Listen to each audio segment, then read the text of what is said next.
Welcome everybody to day 6 of our 12 days of Mortal Kombat Christmas. Yesterday we picked up the first fully realized 3D game in the franchise with Mortal Kombat Gold.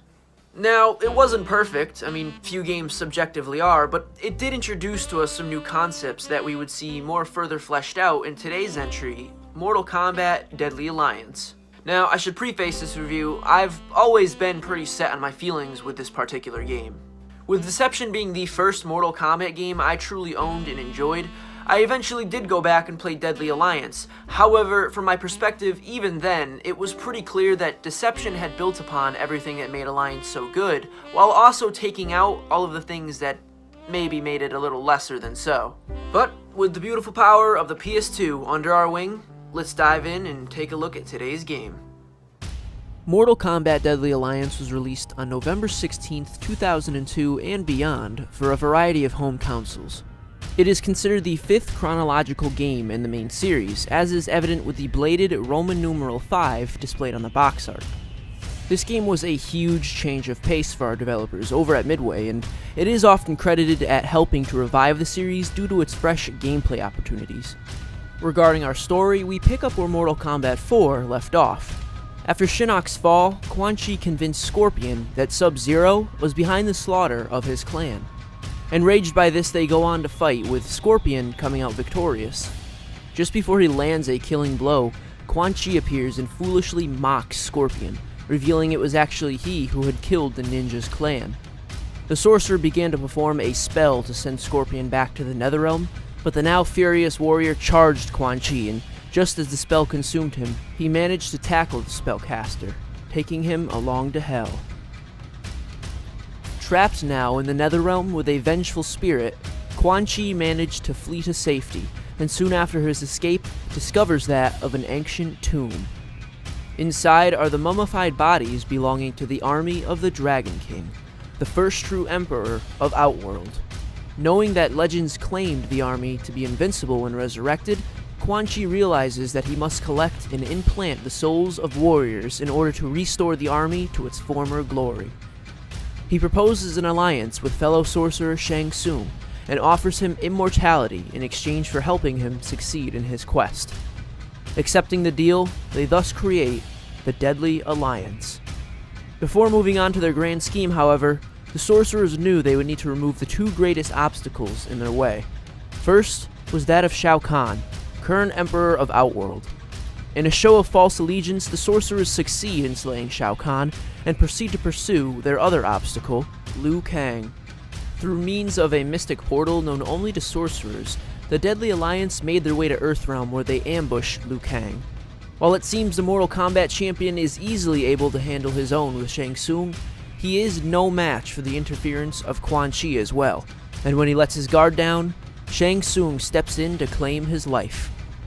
With their two greatest obstacles now out of the picture, the Alliance returns to Outworld, where the souls of defeated warriors are used for the resurrection of the Dragon King's army. Back in Earthrealm, Raiden and his greatest warriors reunite once again to face off against the forces of evil. Just as always, it's up to you to decide what part you play in this story.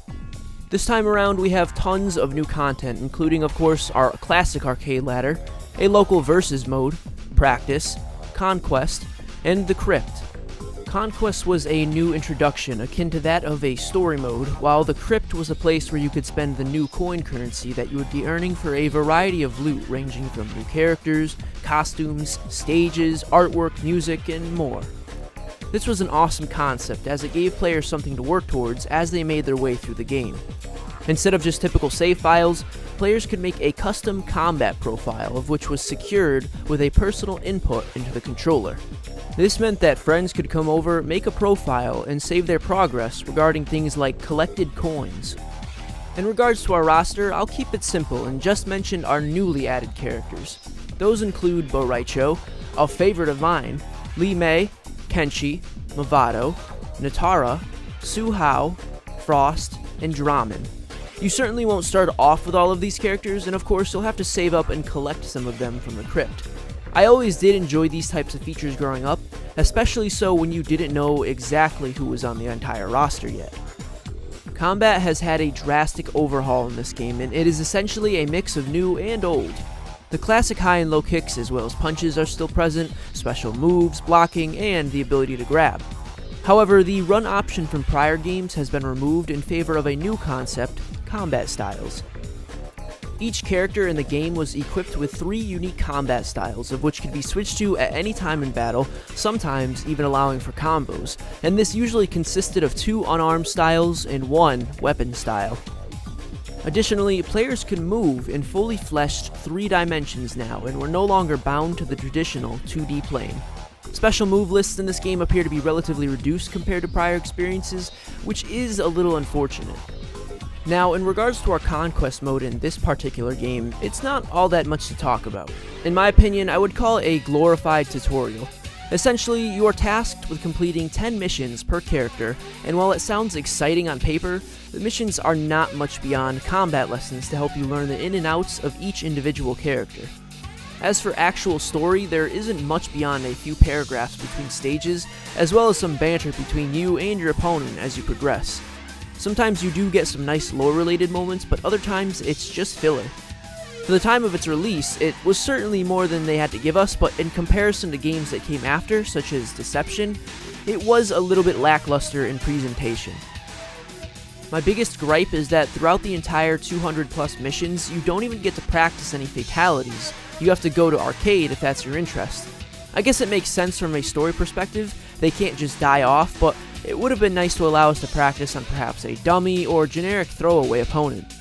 If you do successfully complete all 10 missions with each respective character, you unlock access to 2 additional characters, those being Blaze and Mocap. Mocap was mostly a joke character, while Blaze would go on to play bigger roles in future games. Both of them unfortunately are pretty lackluster in regards to combos and special powers, and to me were only worth grabbing for the sake of this footage alone. Doubling back to our topic of fatalities from earlier, they of course make a return, but sadly they have been reduced to 1 per character. Stage fatalities are also not present in this game, nor are any other variety. I actually feel like the fatalities in this game are a step back compared to Mortal Kombat 4 and its 3D introduction, but that's mainly because of a lack of variety. For those who choose to climb the arcade ladder, you'll find a fun experience that allows you to get in some solid practice with whomever you choose to head in with, as is traditional. The sub-boss present here is that of Moloch, an Oni demon who carries a ball and chain.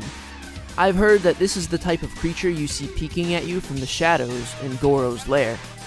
Moving forward, you'll take on the first half of the Deadly Alliance, Quan Chi, before continuing on to fight Shang Tsung.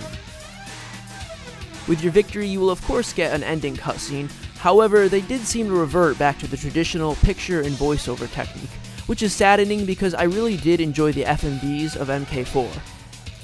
It's hard to say for sure if there is a canon ending in this game regarding the arcade paths, and that's mainly because Quan Chi and Shang Tsung are successful in their mission to awaken the Dragon Army, however, the results of that don't play out till Mortal Kombat Deception. One other noteworthy feature about the arcade ladder is the return of Test Your Might and the introduction of Test Your Sight.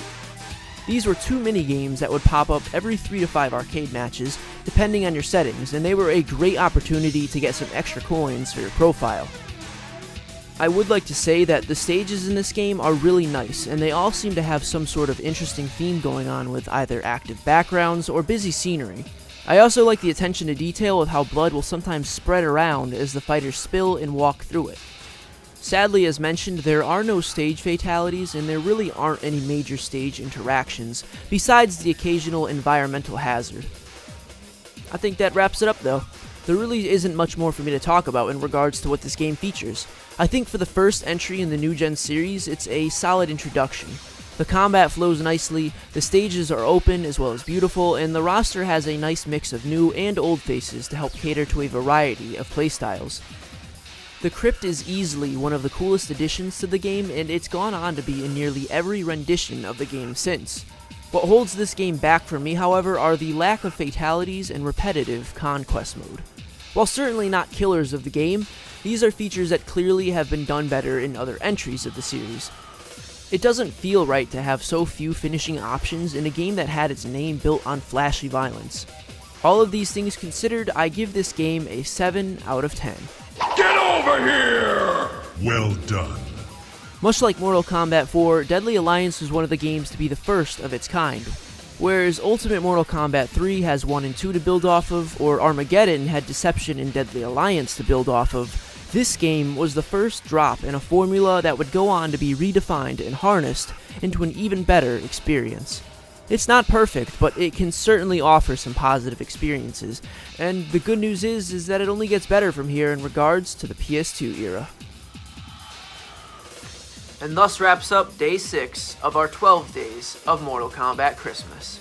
Like Mortal Kombat Gold, Deadly Alliance brought a lot of new concepts to the table, some of which I really enjoyed and others which I could have done without. It's a pretty good game. Not one of my personal favorites, but it is a very solid entry. Much more so in fact than tomorrow's entry into the series, which, oh boy, we're in for another experience. As always, you guys, thank you very much for watching this video. I really do appreciate it. If you liked what you saw here today, feel free to reflect that either through a like or a comment down below. And if you'd like to see more content like this in the future, feel free to subscribe and turn on notifications so you can find out exactly when more content like this goes live. Thank you guys again, and remember, stay safe, stay happy.